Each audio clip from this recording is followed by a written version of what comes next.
Hey everyone, Felipe here. Welcome to another Tower of Saviors card review video. In this video, I'll be taking a look at the new Pompeii power release details. Pompeii was released quite a while ago and has fallen out of the meta, so I'm excited to see what upgrades we have with these new power release news, as well as how the leader skill has changed, team skill has changed, and the upgrades to the active skills. So let's take a look at the leader skill first. Overall, in my opinion, this new leader skill is a complete upgrade from the old leader skill. The first effect is going to be fire attack and machina attack times 6.5. Before, it was only a times 4 multiplier, so this new multiplier will actually bring Pompeii back into the current meta with the amount of HP that the enemies have. For the second effect, damage of Pompeii will be dealt regardless of defense. This does not include only leader and ally, so any repeated copy in your team will be able to break enemy's defense. So you can run a mono Pompeii team if you want, and all of them will be able to break the enemy's defense. For the third effect, this is also an upgrade from his old leader skill. By dissolving water, fire, or earth runes in the first batch, each machina launches an extra attack of its attribute. In the past, you had to dissolve the same number of combos of water, fire, and earth, but in this new version, you only need to dissolve any of these attributes in order to trigger this effect. And the extra attack is 100% of the card's attack, while before it was only 50% of the card's attack. So overall, you will be dealing more damage if you're running Machina members in your team. Then the fourth effect is going to be completely new. For each type of runestone dissolved in the first batch, 5 random runes of that type will be turned into Machina runes at the end of the round. This is a small bonus. It won't make or break the leader skill. It is always nice to have race runes on the board because it will increase your damage output, but it will also prevent some board debuffs from coming up. However, since it's 5 random runes of one type, it will not guarantee a full board conversion into raised runes, so it will not prevent certain effects like petrified or frozen runes. It will not completely negate all of them compared to Virginia or Samoi, or as well as Ultimate Armor X or Tengen Toppa, which convert the entire board and prevent your board debuffs from activating. But for Pompeii, since it's 5 random runes of each type, if you have more than 5 runes of that type in the board, that means that at least one of them will not get turned into race runes, and it will have the chance of becoming a petrified rune or a frozen rune. So I wouldn't rely on this fourth effect to counter those type of enemy skills. Just consider this a nice bonus to have to increase your damage from the leader skill. So now let's take a look at the team skill. We have the first team skill we have is any Machina with an active skill, which is the max level of CD8, will have the skill CD reduced by 2, which means that your actual CD would be CD6. This includes Pompeii, as well as any other CD8 Machinas that you have on your team. This remains unchanged from his original version. So let's move on to the second effect. Water, earth, and heart runes also possess the effect of fire runes. This is also pretty normal. Water, fire, and earth runes also possess the effect of heart runes, so it gives you a pretty good recovery as well.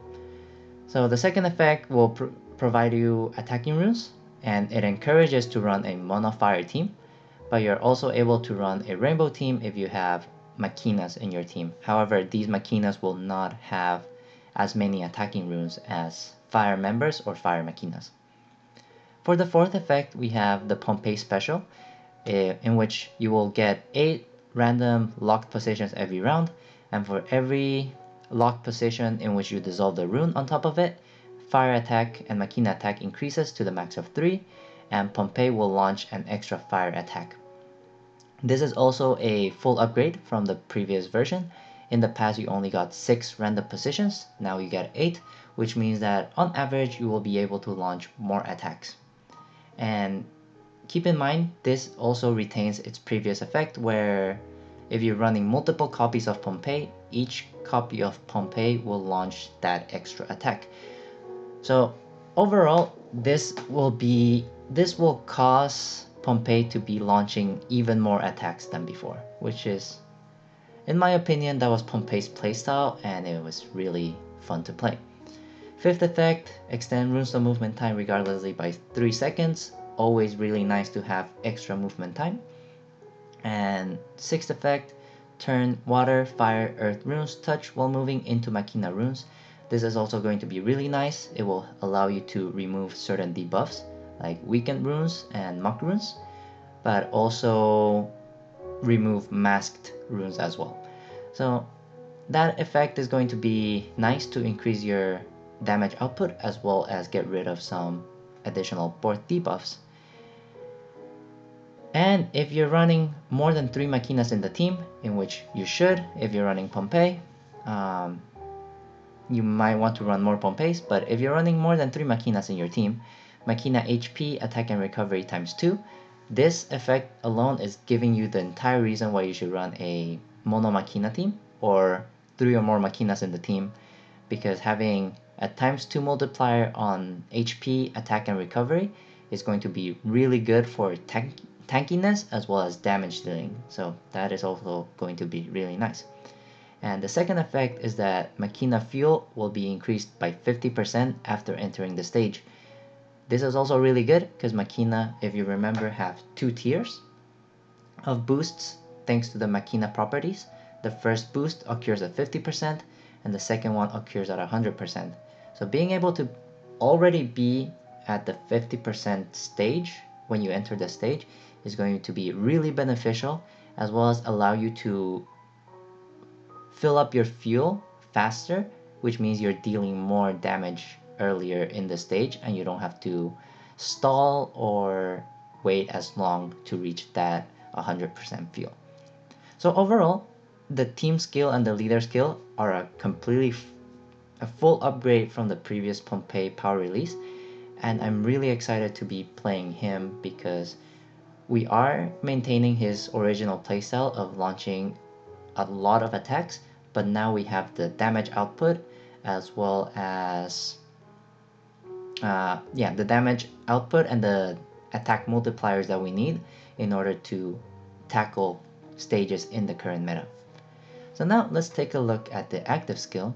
The active skill hasn't changed much in terms of what it does to the board. We still get the fixed numbers and fixed positions convert for water, fire, and earth runes. So first effect is new, release the lock skills of Machina. This is absolutely insane and pretty useful. Locked skills are one of the most annoying enemy skills that exist in my opinion, because you cannot activate active skills, and also sometimes they limit your attack. So being able to release your lock skills is going to be really good. We do have a lot of cards, a lot of Machina cards that unlock your skills, but an extra one is not going to hurt. For the second skill, it used to be a convert. Now you remove all runestones to generate water, fire, and earth runes of fixed numbers and fixed positions. The keyword here is remove. This will bypass the enemy skills that do not allow you to convert the board. So here you can just remove the runes and drop your fixed board, and it allows you to spin without a problem. And then for 1 round, damage will be dealt regardless of puzzle shield and initial shield. Puzzle shield is old, it was in the original version, and you have seen a lot of people use Pompeii for the sole reason of breaking puzzle shield, but now he can break initial shield as well, so it increases its utility as a member card even more. And fourth, damage of Pompeii will be dealt regardless of Quintet Elemental Shield. This is also really good because your board will only have water, fire, and earth, which will not allow you to break Quintet Elemental Shield, but the active skill itself already lets you do that. So that's all we have in terms of new information for Pompeii. So what do I think of this card? I think this power release is really well made. It does upgrade the card to a sufficient point where it is good in the current meta. It gives it a lot of attack multipliers, gives it new leader skills and new team skills, which will hold up to the enemies in the current meta. The active skill also has added utility, so it is more valuable as a member card as well. So overall, I think this is a really good upgrade for Pompeii. In terms of team building, I still think the most fun team will be running a mono Pompeii team, or 4 Pompeis and 1 utility card, 3 Pompeis and a utility card. But keep in mind that Pompeii is a black gold card, so chances are people might not have duplicates of him. So running leader and ally will already give you enough extra attacks to deal a lot of damage. And because this card has been released for a while, the same team members will apply. You might want to have Max Milodon from the horror stages as well as Delta, and these cards will serve as good utility members for Pompeii. And thanks to the team skill changes, I think the best team build for Pompeii is a Mono Machina team with the occasional fire utility card, as long as you have 3 or more Machina members in your team. So you can get the Machina attack multiplier, attack recovery and HP multiplier, as well as the plus 50% fuel. That will be the best way to run Pompeii with this new team skill. But yeah, in my opinion, yeah, Pompeii is a really fun card. I am glad they power released him and now he is meta viable. I'm excited for March 11th when the power release is released. And I will be power releasing this card and playing a lot with him just because I miss the playstyle of launching a lot of attacks and watching the enemy's HP just slowly disappear into oblivion. But yeah, that's all I had to say about this card. Please let me know in the comments if I missed anything or if I said anything wrong. And as always, stay tuned on my YouTube channel for more Tower of Saviors content. For now, stay safe, stay healthy, and I will see you next time. Bye everyone!